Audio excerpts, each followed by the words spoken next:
Shalom Aleichem now, viewers.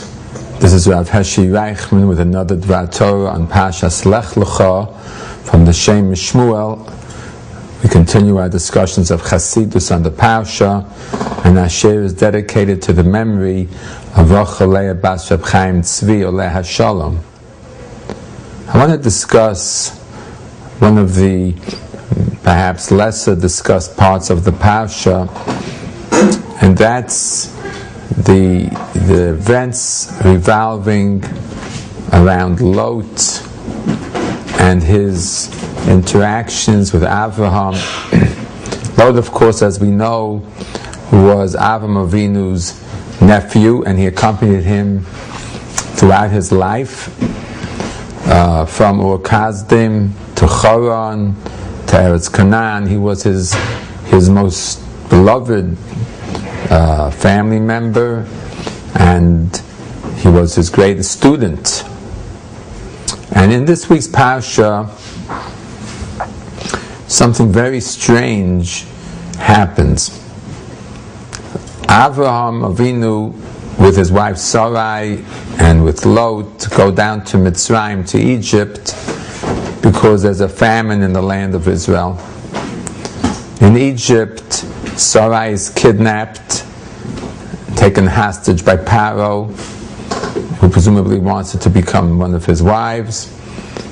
And then miraculously Hashem saves her by punishing Paro and his household with a plague, and they're only relieved of that plague after she's freed. And Paro gives Avram and Lot and his whole entourage a huge amount of payment to pay for the injury which he had done to Avram and to his wife Sarai. And Avram leaves Mitzrayim with Lot as a very wealthy man.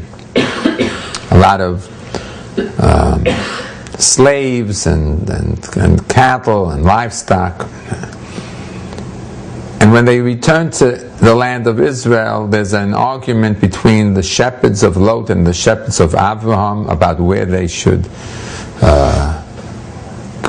give their sheep and cattle to pasture. Our sages say that Lot's shepherds were trespassing on private property, and Avram Avinu's shepherds were under orders of Avram not to steal the pasture land from anybody, and they were arguing about that. And then eventually it becomes so bad that Avram tells Lot that he feels it's better for harmony and the family that they should separate. Lot can go right, he'll go left, or Lot will go left, and Avram Avinu will go right. And Lot chooses to go to Sodom. And the Torah mentions that the people of Sodom were royim v'chatoim l'Hashem ma'od. They were very wicked, they were sinners, they were terrible, terrible sinners. Very bad people.